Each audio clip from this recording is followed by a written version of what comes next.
Brown dozed off to the singing of the birds.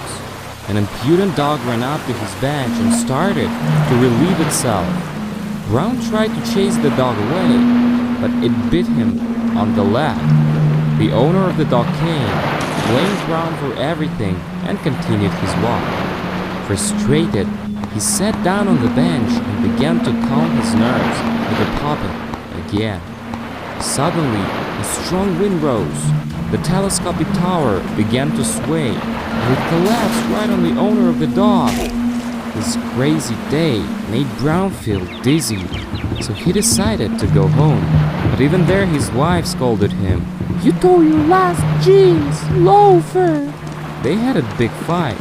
Brown blocked himself in the room, took out the puppet, and started to beat it with all his might. This moment, something happened to the bathtub. Brown looked suspiciously at his anti-stress and went to check on his wife. What the heck? He remembered all today's tragedies. Indeed, everything happened at the moment when he pressed the puppet. Is this toy really to blame for everything? He had to call the police. The same policeman, Rupert, arrived and immediately started to suspect Brown of murder.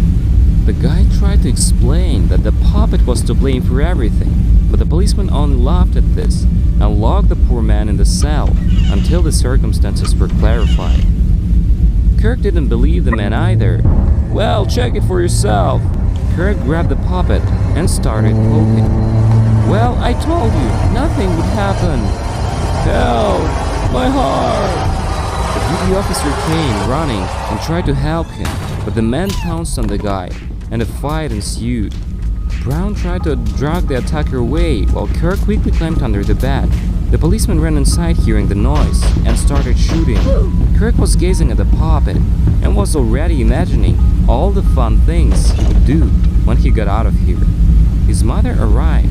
Rupert warned the guy that he would end up in jail if he continued to act this way. The next day, Kirk went to school and really wanted to try puppet in practice.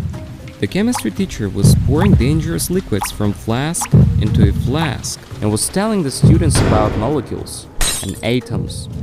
Kirk got bored. He took out the puppet and started clicking. The teacher kindly asked him to remove the toy, but the guy brazenly continued to pop the dimples.